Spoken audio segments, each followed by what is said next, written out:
Hong Kong Shenzhen Stock Connect gets the go-ahead. China launches satellite it hopes will be out of the reach of hackers. And at the Olympics, Sarah Lee races with Hong Kong's medal hopes riding.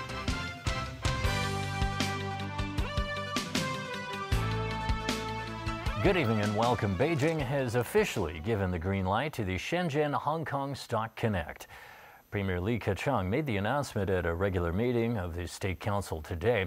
He also said that preparations for the trading scheme have been completed. The Premier added that the Shanghai-Hong Kong Stock Exchange, which was launched in November 2014, has laid the foundations for the latest Connect scheme. And tonight, Hong Kong Exchanges and Clearing Chief Executive Charles Lee said there are no plans to impose an aggregate quota on trading. The target launch is the end of this year. Chief Executive said today that teachers are responsible for guiding students in the correct direction on discussions on Hong Kong independence. But as Evelina Leung reports, teachers are now wondering where they're supposed to draw the line on such discussions. While meeting with reporters before this morning's Executive Council meeting, the Chief Executive was asked whether schools should allow discussions related to Hong Kong independence. In response, Leung Chun-ying said the spread of independence thinking will harm stability in Hong Kong, as well as the SAR's relationship with the mainland. He insists this is not an issue about freedom of speech. The CE says schools and teachers must have a stance on what's right and what's wrong, and they have the responsibility to guide students' discussions on this issue in the correct direction. Secretary for Education Eddie Ng met with school-sponsoring bodies and members of the Committee on Homeschool Cooperation this afternoon to discuss the issue. Following the meeting, the committee chairman Henry Tong said the education chief told them all discussions on Hong Kong independence must be in line with the Basic Law. The Hong Kong Professional Teachers Union, meanwhile, said it does not support calls for independence. It added that when students engage in discussions on the issue, teachers should encourage them to think critically and independently. But the union wants the government to clarify on certain points. We are actually asking the Education Bureau and CY to clarify, well, where is the line? And we're discussing the issue as a current issue. I think may be perhaps necessary in school because it is a current issue. But well, how far can we go? And where's the line is actually defined by the government. We are actually asking the government to define and clarify when will the well, this is not acceptable, and what is the well, actually the basis for such kinds of limitations. There are some who are concerned that teachers may get into trouble over this. James Lam, chairman of the Hong Kong Subsidized Secondary Schools, said teachers are not lawyers, so they may not know what could contravene the law during such discussions. Evelyn Lang, TVB News. The Secretary for Justice said today that changes to the Basic Law are fine, as long as they don't clash with Beijing's policies. Rim Ski-yoon also insisted there has been no political screening of candidates for the upcoming Legislative Council elections. Anne-Marie Sim reports. Secretary for Justice Rim Ski-yoon and Bar Association Chair Winnie Tam were in Shenzhen this morning for a seminar on legal services cooperation between Hong Kong and the mainland. After the seminar, Yun waded into the debate over whether changes can be made to the Basic Law. He pointed out that Article 159 states that amendments can be made, but not those that contravene the established basic policies of the People's Republic of China regarding Hong Kong. Yun also backed the chief executive's comments today that talk of Hong Kong's independence from the mainland is not a question of freedom of speech. He noted that everyone is guaranteed freedom of speech and expression under the Basic Law, but such freedoms are bound by the law. It's not to say that freedom of expression should be absolute and free from restrictions, Yun said, citing the example of libel laws. The Justice Chief also refuted allegations that some independence advocates were being barred from standing in the upcoming Legislative Council elections as a form of political screening. He said the Electoral Affairs Commission returning officers were not trying to stifle anyone's freedom of expression or political freedoms, but stressed that under the whole political framework, no one is allowed to violate the basic law.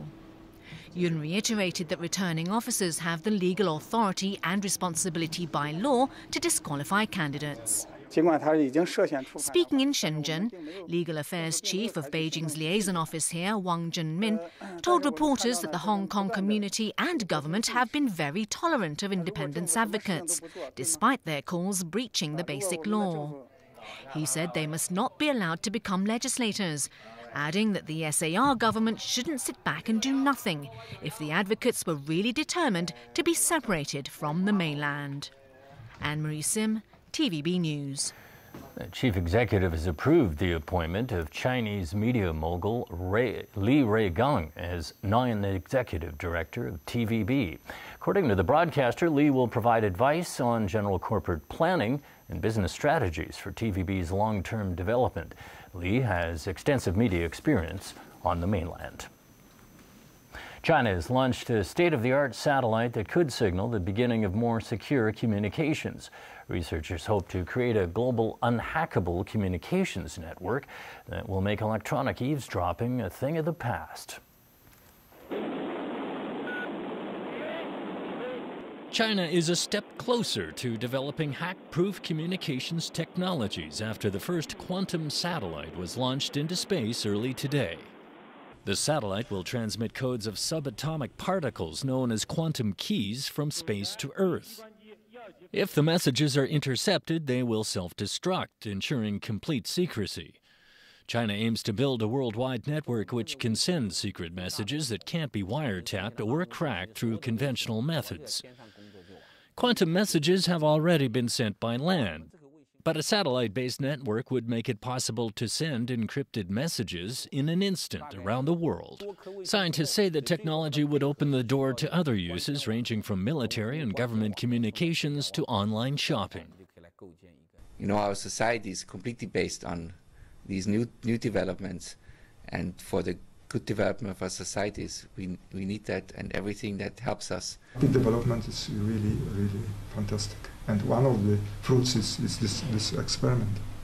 Cybersecurity has been a major focus for Beijing, which has traded accusations with Washington over state-sponsored surveillance programs. China hopes to establish a global hack-proof communications network by 2030. But the new technology is not without challenges, particularly the pinpoint accuracy required to send and receive quantum data between Earth and space. It's too early to say if the tests will be successful, but researchers say they expect quantum messages by satellite to become the global standard eventually. U.S. Republican presidential nominee Donald Trump is now promising to work with NATO in order to defeat the Islamic State group. Sonia Artero reports. I had previously said that NATO was obsolete because it failed to deal adequately with terrorism. Since my comments, they have changed their policy and now have a new division focused on terror threats. Very good. Trump earlier threatened to shrug off U.S. obligations to NATO if president due to its failure to tackle extremism. He criticized a group of 28 states as being obsolete. But now that it's vowed to wage a military and financial war against IS, he's had a change of heart. But he still refuses to back down on his controversial Muslim ban.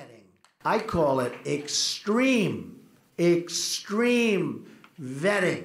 Nor can we let the hateful ideology of radical Islam, its oppression of women, gays, children, and non-believers be allowed to reside or spread within our own country. In a tag-team attack on Trump, U.S. Vice President Joe Biden and Clinton went after his anti-immigrant stance. Trump's ideas are not only profoundly wrong, they're very dangerous and they're very un-American. It's a recipe for playing in the hands of terrorists. Former refugees and asylum seekers will soon be voting in their first U.S. election. This one insists hateful rhetoric is why he escaped Somalia. The tearing people apart is what created the civil war in Somalia.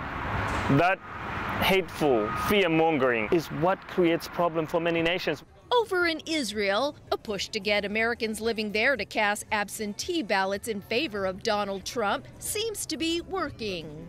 State, I really believe that it's important for a president of the United States that supports Israel and stands beside Israel no matter what, and that is why I'm planning to vote Donald Trump. Sonia Artero, TVB News. Back at home, a suspected gang member remains on the run tonight after a man hijacked a vehicle to escape a deadly traffic accident. Caleb Long reports. High drama on Qinghuai Highway at 4:45 this morning. The burnt-out shell of a vehicle, evidence of a fatal hit-and-run on the Tuen Mun-bound carriageway. The 7-seater car was traveling near Princess Margaret Hospital when it hit the back of a motorcycle and burst into flames. The motorcyclist was rushed to hospital, but later died of serious head injuries. The car driver, however, managed to escape before the vehicle was engulfed in flames. Police said the man hijacked a passing car, claiming to be a triad member, and demanded to be taken to a patrol station on Sengyi Road, where he made his escape. Officers confirmed that the alleged gang member and the driver of the hijacked vehicle didn't know each other.